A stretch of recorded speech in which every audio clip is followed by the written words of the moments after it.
Hola, soy José Ríos. Bienvenidos a este video número 49 de un total de 59 que forman un curso de estadística. En esta ocasión vamos a ver la prueba de hipótesis con la derecha para dos medias poblacionales, con muestras pequeñas y además con varianzas poblacionales diferentes. A este procedimiento que vamos a ver aquí también se le conoce como el método de Satterthwaite. Lo mismo para el intervalo de confianza con diferencia de medias, suponiendo varianzas poblacionales diferentes. También a esa fórmula del intervalo de confianza se le conoce como la fórmula o método de Satterthwaite. Bien, el escenario es el siguiente.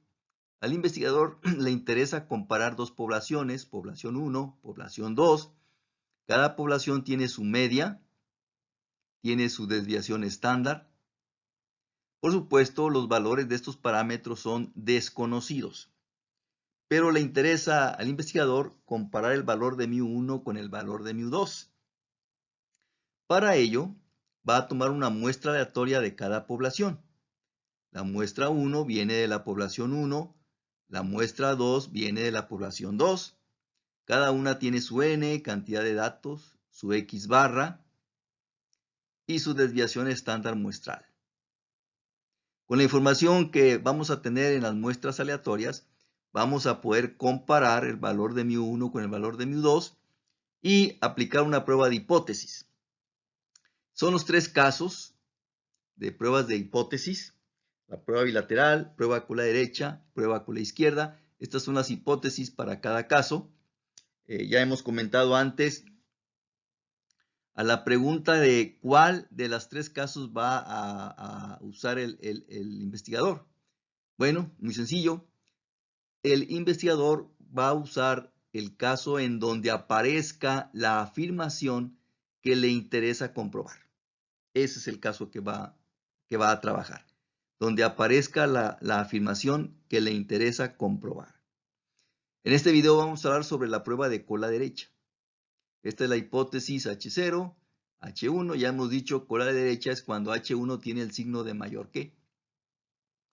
También se le llama así porque la región de rechazo es la cola derecha de la distribución correspondiente. Y este es el caso que vamos a ver en el video, la prueba de cola derecha. Estos son los pasos para una prueba de hipótesis en general. Definir las hipótesis y el nivel de significancia alfa, cuyo valor lo define el usuario. Estos son los valores usuales de alfa, pero el más frecuente es el 0.05. Después se calcula un estadístico de prueba. Como aquí ya hemos dicho antes, para hacer inferencias estadísticas sobre medias poblacionales con muestras pequeñas, menos de 30 datos, se utiliza la distribución t-student. Por esa razón aquí vamos a aplicar también la distribución t-student y por eso al estadístico se le llama estadístico t. Luego se obtiene un valor crítico, es un valor especial de la distribución t-student de acuerdo al valor de alfa. Y finalmente se aplica una regla de decisión. Bien, se supone que se toman muestras aleatorias independientes, que significa que los valores que sale en una muestra no influyen en los valores que salen en la otra muestra. Otro requisito es que los datos de cada muestra se ajustan a una distribución normal. Hay que evaluar si el ajuste es bueno, ya sea con un QQ-plot o con una prueba de ajuste Anderson-Darling. Y claro, al menos una de las dos muestras es pequeña, tiene menos de 30 datos. Y el último requisito para que todo este procedimiento de Satterthwaite sea válido, se requiere que las varianzas poblacionales sean diferentes. Entonces, para aceptar que esta afirmación es razonablemente cierta, podemos evaluar esto con un intervalo de confianza de cociente de varianzas o bien con una prueba de hipótesis para dos varianzas, una prueba bilateral. Bien, en este caso, prueba con la derecha, la hipótesis nula afirma que el valor de la media de la población 1, μ1, es menor o igual al valor de μ2, que es la media de la población 2. Y H1 afirma lo contrario, el valor de μ1 es mayor al valor de μ2 con nivel de significancia alfa. Se calcula el estadístico de prueba, estadístico t, porque aquí se usa la distribución t-student con esta fórmula. el promedio de la muestra 1 menos el promedio de la muestra 2, dividido entre la raíz cuadrada de varianza 1, varianza muestral 1 entre N1, más varianza muestral 2 entre N2. Bien, los grados de libertad de la distribución t-student que se va a utilizar aquí se obtiene con esta fórmula y se representa con la letra F. F representa aquí, en este caso, los grados de libertad, F, y se calcula con esta fórmula. A primera vista se ve muy complicado, pero si lo vemos despacio no lo es tanto. Lo que tenemos en el numerador de F, entre paréntesis, es exactamente lo mismo que está dentro de la raíz cuadrada en el denominador del estadístico t. Nada más que aquí esa expresión se eleva al cuadrado, esa suma se eleva al cuadrado. Lo que tenemos en el denominador se puede manejar de la siguiente manera. De lo que está arriba en el numerador es esta parte solamente, esta parte al cuadrado, que es lo que está aquí, y se divide entre sus grados de libertad, n1 menos 1, más el otro cociente, que es el otro término, este que estamos indicando aquí, este término al cuadrado, que se divide entre sus grados de libertad, n2 menos 1. Yo recomiendo que el valor de f se calcule por partes. Primeramente calculen el valor del numerador, esta expresión. Después calculen el valor del denominador, esta expresión. Y finalmente se divide. El valor numérico que resulta de esta fórmula, pues difícilmente va a ser un número entero exacto. Entonces lo que se hace es siempre redondear hacia abajo. No importa qué números aparezcan en la parte decimal, fracción decimal, siempre se redondea a un entero hacia abajo. Bien, es una prueba de cola derecha. La región de rechazo es la cola derecha de la distribución t-student con estos grados de libertad. Entonces se rechaza H0 como verdadera si el valor del estadístico t resulta mayor al valor crítico t de alfa, que se obtiene con esta función en Excel. T sub alfa con f grados de libertad es el valor crítico que se obtiene con esta función de Excel, inversa t.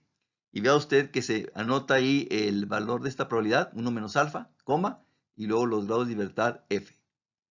Y la regla de adición es rechazar H0 como verdadera si el valor del estadístico t es mayor que t sub alfa.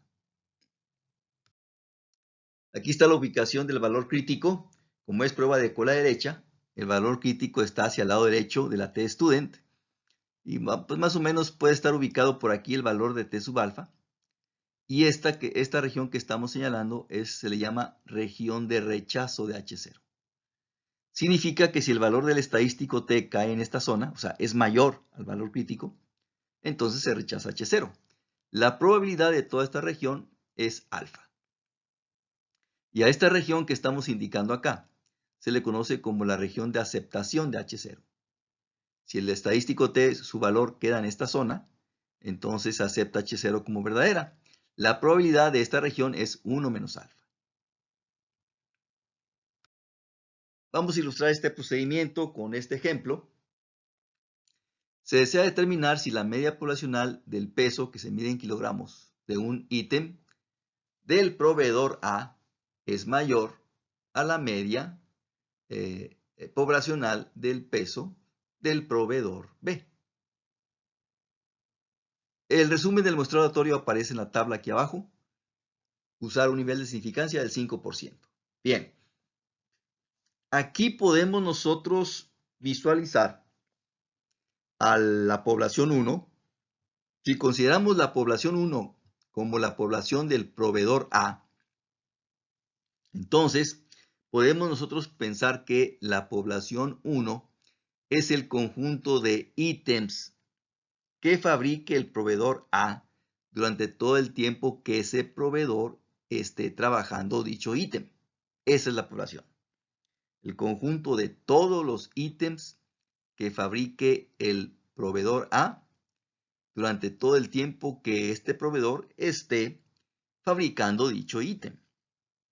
La variable de interés es el peso de ese ítem que se mide en kilogramos. Y si le llamamos población 2 a la población del proveedor B, entonces podemos considerar la población 2 como el conjunto de ítems fabricados por el proveedor B durante todo el tiempo que este proveedor lo esté ofreciendo. Entonces, la población 2 es el conjunto de todos los ítems fabricados por el proveedor B durante todo el tiempo que lo esté poniendo en el mercado. Esas son las poblaciones a las que nos vamos a referir a la hora de manejar las hipótesis. Bien, por alguna razón al usuario le interesa verificar si la media poblacional del peso del proveedor A es mayor a la media poblacional del peso del proveedor B. Bien,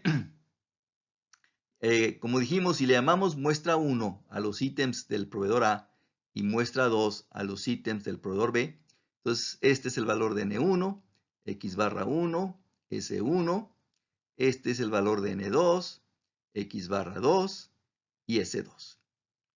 Observe que aquí, por alguna razón, al investigador le interesa probar si μ1, la media de la población 1, o sea, del proveedor A, es mayor a la media de la población 2, a la media del proveedor B. Entonces, esa afirmación, μ1 mayor que μ2, que es la que le interesa probar al investigador, pues debe ser una de las hipótesis, porque es lo que le interesa probar. Tiene que estar ahí. La otra hipótesis, pues debe ser lo contrario. μ1 es menor o igual a μ2, con alfa 0.05, 5%. Ahora, ¿cuál de estas dos es la hipótesis nula? Pues esta, donde aparezca el signo de igualdad. Esta es la hipótesis nula y esta va a ser la hipótesis alternativa. Entonces ya tenemos aquí las hipótesis, H0, H1, con valor de alfa 0.05. Es una prueba del lado derecho, ya que H1 tiene el signo de mayor que. Entonces la región de rechazo es la cola derecha de la distribución correspondiente, en este caso la distribución t-student. Bien, las muestras son pequeñas las dos, menos de 30 datos, entonces vamos a usar la distribución t-student. Se supone que se cumplen todos los requisitos. Se supone que las muestras aleatorias son independientes, se supone que los datos de cada muestra se ajustan a una distribución normal y también se supone que las varianzas poblacionales son diferentes. Entonces, estamos suponiendo que todo eso se cumple razonablemente bien. Bueno, calculamos el estadístico t, x barra 1 menos x barra 2, que se divide entre la raíz cuadrada, a la 1 medio, de S1 al cuadrado, entre N1, aquí está, más S2 al cuadrado, entre N2. Y usted puede verificar que resolviendo esta expresión numérica nos da 4.55. Entonces, el estadístico t es igual a 4.55. Bien. Para obtener el valor crítico necesitamos saber los grados de libertad de la distribución t-student que vamos a utilizar aquí. Entonces vamos a calcular el valor de f, los grados de libertad.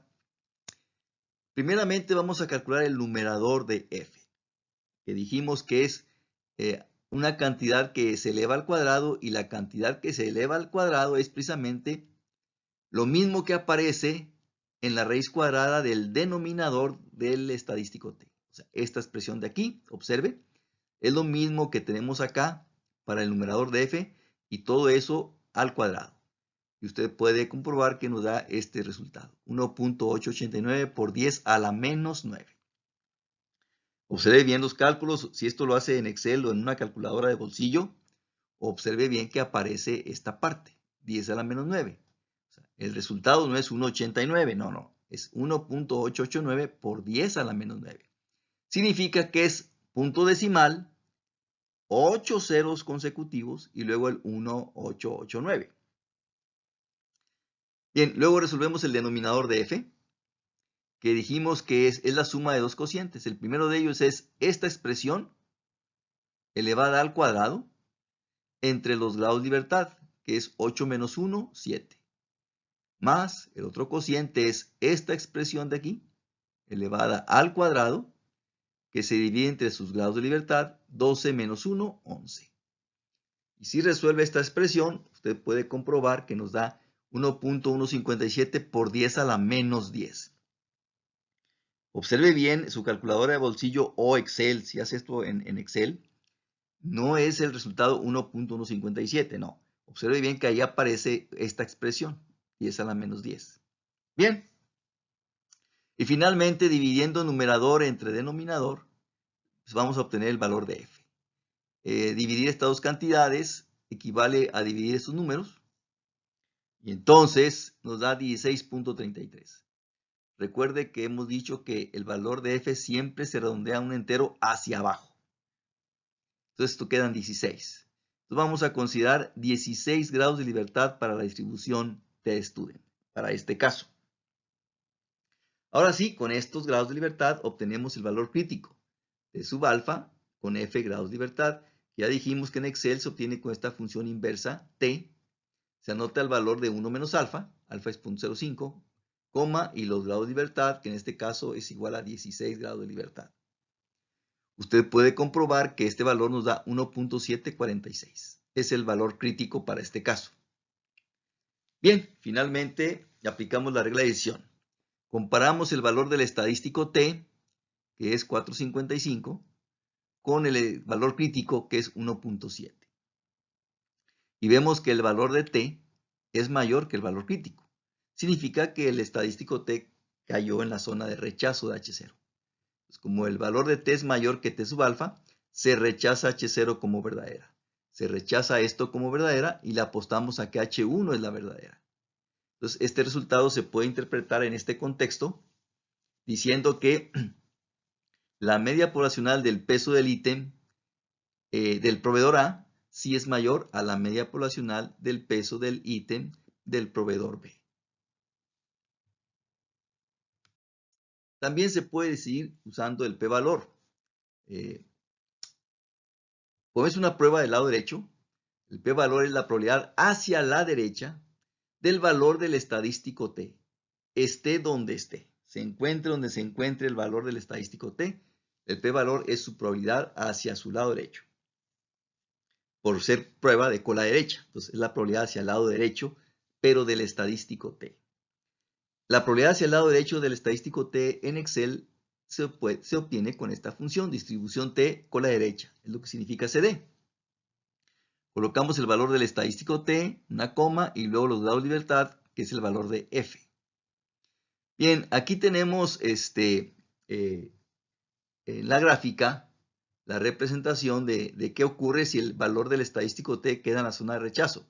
Vea usted, por aquí está ubicado el valor crítico, T sub alfa. Ya dijimos que la probabilidad de la región del área que está a la derecha del valor crítico, toda esta parte tiene un valor de alfa. La probabilidad de esta zona es alfa. Entonces, si el valor del estadístico t cae en la zona de rechazo, calculamos igual la probabilidad hacia su derecha, esta de aquí, y por supuesto que va a ser menor que alfa. Por esa razón, si p-valor es menor que alfa, se rechaza H0 como verdadera. Si p-valor es menor que alfa, significa que el estadístico quedó en la zona de rechazo. Bien, calculamos el p-valor para este ejemplo. Aquí están las hipótesis nuevamente, valor de alfa, el valor del estadístico t y los grados de libertad, 16 grados de libertad. Bien, el p-valor, la probabilidad hacia el lado derecho del estadístico t, ya dijimos que se obtiene con esta función, distribución t con la derecha, colocamos el valor del estadístico, coma, los grados de libertad, f, y usted puede comprobar que esto es 0.00016.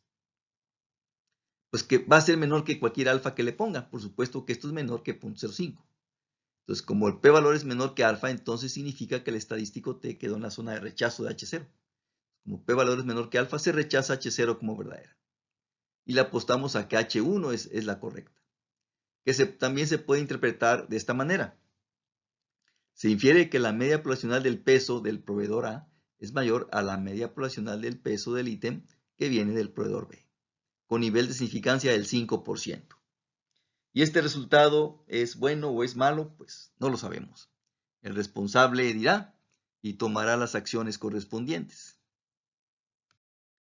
Con esto terminamos el video. Estaré al pendiente de sus comentarios. Hasta pronto.